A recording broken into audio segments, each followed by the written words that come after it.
Sometime in the fall of 1982, a stranger walked into ordinary drugstores around Chicago. They took bottles of the most trusted painkiller in America off the shelves, the kind sitting in almost every home in the country, opened the capsules, filled them with cyanide, and put the bottles back. Then they walked out.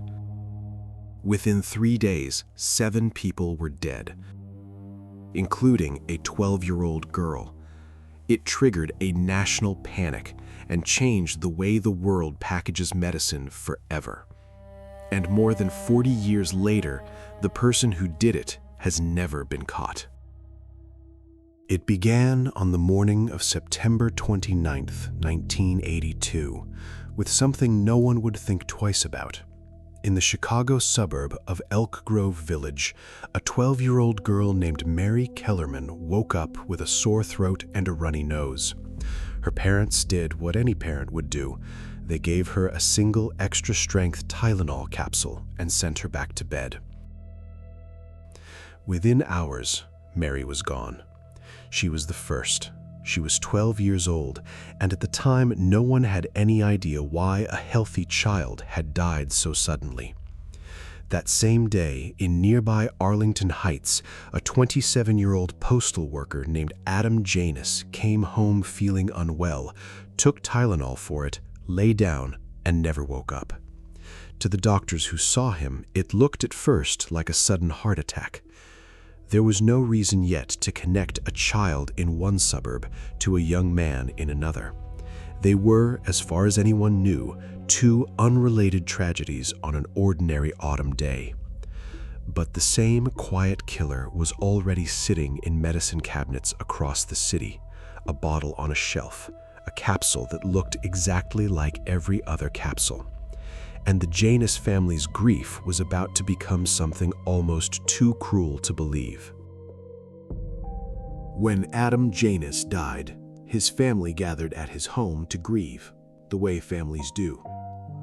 Among them were his younger brother Stanley, 25, and Stanley's wife Teresa, 19, newly married.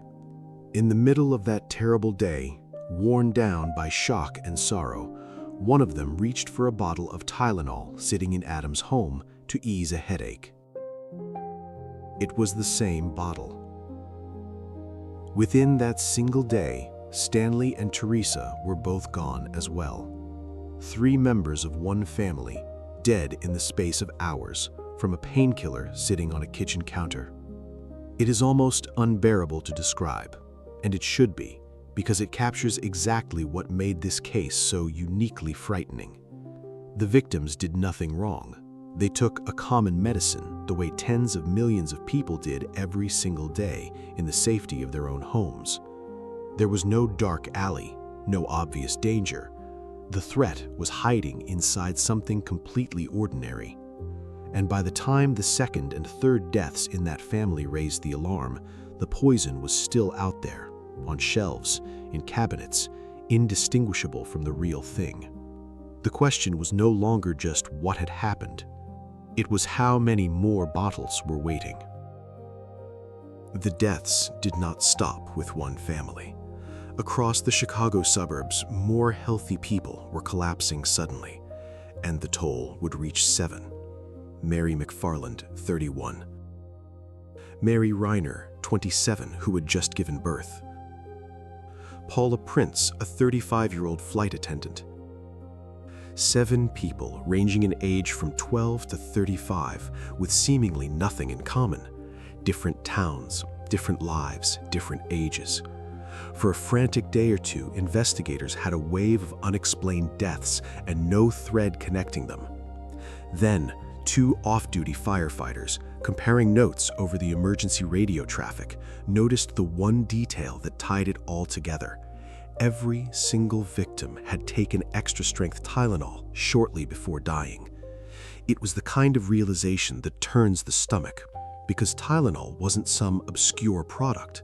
It was one of the best-selling medicines in America, in medicine cabinets in nearly every home in the country.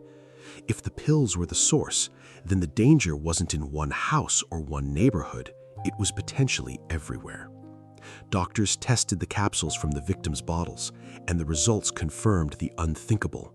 The medicine had been laced with cyanide, in doses so massive that a single bottle held enough poison to kill thousands of people. What followed was one of the largest public safety panics in modern American history. Once officials understood that poisoned Tylenol was loose in the Chicago area and that they had no idea how many contaminated bottles were out there, they had to warn an entire city immediately. Police cars drove slowly through the streets, officers calling out over loudspeakers, telling people to throw away any Tylenol they had at home. Public health workers went door to door with flyers. Stores yanked every bottle from their shelves. News bulletins interrupted programming. And the fear didn't stay in Chicago. Within days, the entire country was gripped by it, because the same product sat in homes from coast to coast, and no one could be sure the poisonings were contained.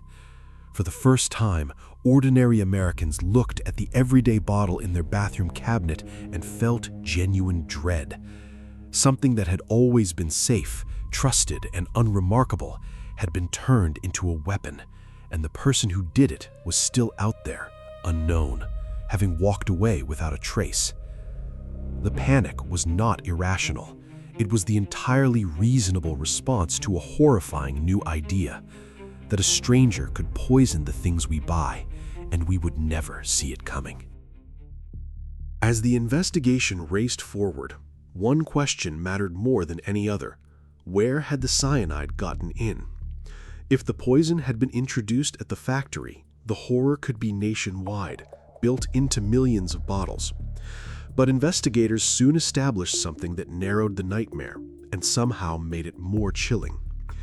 The contaminated bottles had come from different manufacturing plants in different states, yet every single poisoned bottle had turned up in the Chicago area. That combination pointed to only one explanation. The tampering hadn't happened at the factory at all.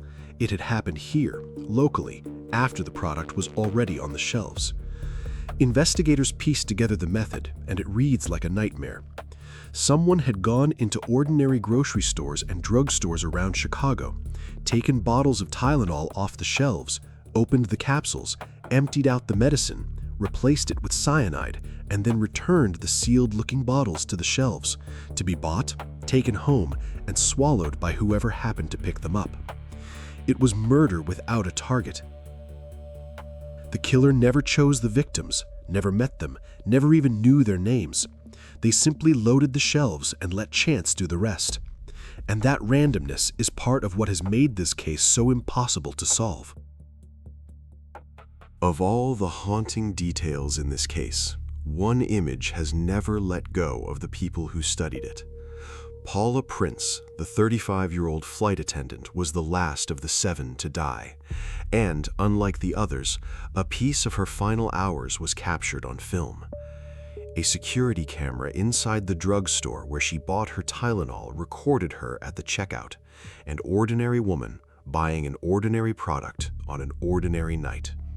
She had no way of knowing that the bottle in her hands had been turned into something lethal.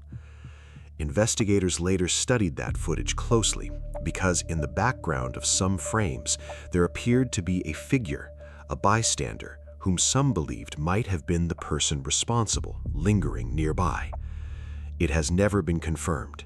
It may be nothing at all, just another shopper, but the idea of it is unforgettable, that the one behind these deaths might have stood there in the same fluorescent-lit aisle, quietly watching a stranger carry home the poison they had planted. It is the closest this case ever came to a face. And it led nowhere. For the company that made Tylenol, the crisis was existential. Johnson & Johnson, through its subsidiary McNeil, suddenly found its most profitable product turned into a household symbol of fear. The way the company responded became one of the most studied decisions in the history of American business. Rather than downplay the danger, Johnson & Johnson ordered a nationwide recall, pulling roughly 31 million bottles of Tylenol from shelves across the country at a retail value of more than $100 million. They halted production and advertising, worked openly with investigators, and offered a $100,000 reward for information leading to the killer. The company framed itself and its product as victims of a deliberate act of sabotage, a stranger's crime, not a manufacturing failure. Whether you see that response as principled or as a corporation protecting its brand, or as both, it worked. Tylenol survived a catastrophe that many assumed would destroy it. But saving the brand did nothing to catch the person responsible. And within weeks, the company would do something that changed the physical world in a way you can still see and feel every single day. On October 6th, days into the panic, Johnson & Johnson received a letter. It was handwritten, and it was chilling in its bluntness. The author claimed responsibility for the deaths and demanded $1 million, in the writer's own words, if the company wanted to stop the killing. For investigators desperate for a lead, it was electric. Here, finally, was a voice, a demand, a thread to pull. The letter led them to a man named James Lewis. Lewis was arrested after a nationwide manhunt, and he admitted that he had written the extortion letter and demanded the money, though he insisted he never actually intended to collect it, and, crucially, he denied being the poisoner. He was convicted of attempted extortion and served more than 12 years in prison. But here is the wall this case keeps running into. Writing that letter is a crime, and Lewis was punished for it, yet it is not the same as committing the murders. James Lewis was never charged with killing anyone in the Tylenol case. One eerie detail kept suspicion on him for decades. The postmark suggested the letter may have been written before the public even knew the deaths were linked to Tylenol. But suspicion is not proof. And proof was exactly what no one ever found. For more than 40 years, James Lewis remained the prime suspect, the single name investigators returned to again and again. He had a troubled past that stretched well beyond the letter, and over the decades, task forces reopened the case, searched, and reportedly turned up new evidence against him. Many of the people who investigated him went to their graves convinced he was involved. But he was never charged with the murders. He maintained his innocence to the end, and in a final interview for a documentary shortly before he died, he was still insisting he was not the killer. In July of 2023, James Lewis was found dead in his home at 76. Whatever he knew, he took with him. He was never the only name. Another man, a warehouse worker named Roger Arnold, drew scrutiny after he was reportedly overheard in a bar talking about how a person could kill with cyanide. He was investigated, but never charged in the Tylenol case. His story took its own dark turn. Convinced that someone had wrongly informed on him, Arnold shot and killed a man who had nothing to do with any of it and went to prison for that murder. Some called that innocent man the 8th victim of the Tylenol case. 2 suspects, decades of suspicion, and not one charge for the crime that started it all. If the killer left no answer, they left something else, a mark on the entire world, one you touched constantly without thinking about it. Before 1982, the bottle of medicine on the store shelf was essentially open. You could unscrew the cap and there was nothing between you and the pills. The Tylenol murders ended that forever. Within weeks, Johnson & Johnson reintroduced Tylenol in new tamper-resistant packaging, glued boxes, sealed bottles, the foil barrier under the cap. The rest of the industry followed almost immediately. In 1983, Congress passed a federal law making it a crime to tamper with consumer products. By 1989, the Food and Drug Administration had established formal tamper-proof packaging requirements. Every time you peel back a foil seal, break a plastic band, or struggle with a child-proof cap, you are living inside the legacy of this case. A permanent, physical reminder of 7 people who died in Chicago in the autumn of 1982. It is a strange kind of memorial. The world rebuilt itself around this crime to make sure it could never happen the same way again. And yet, the one thing all that change could never deliver was justice. More than 40 years later, the Tylenol murders remain officially unsolved. No one has ever been charged with the killings.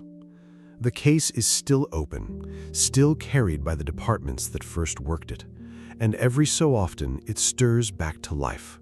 A new task force, a fresh look at old evidence, a documentary revisiting the faces and the fear.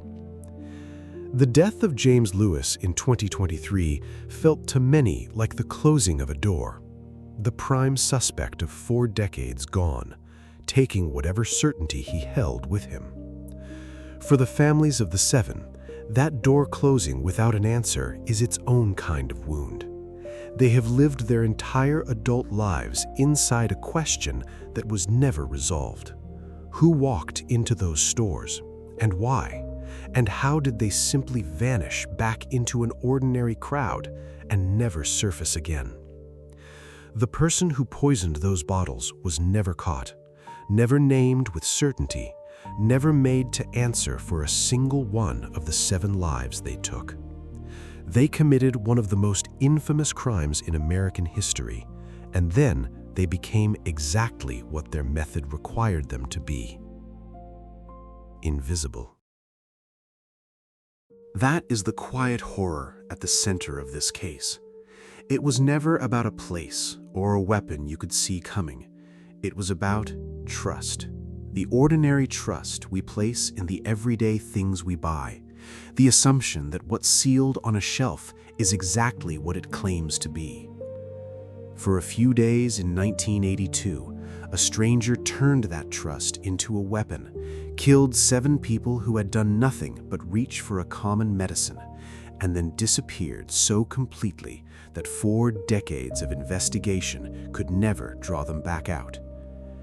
Every safety seal you have ever broken is the world's answer to them, but the answer we actually want, a name, a face, a reason, has never come. Do you believe the Tylenol killer will ever be identified? Tell us what you think happened below, and stay curious.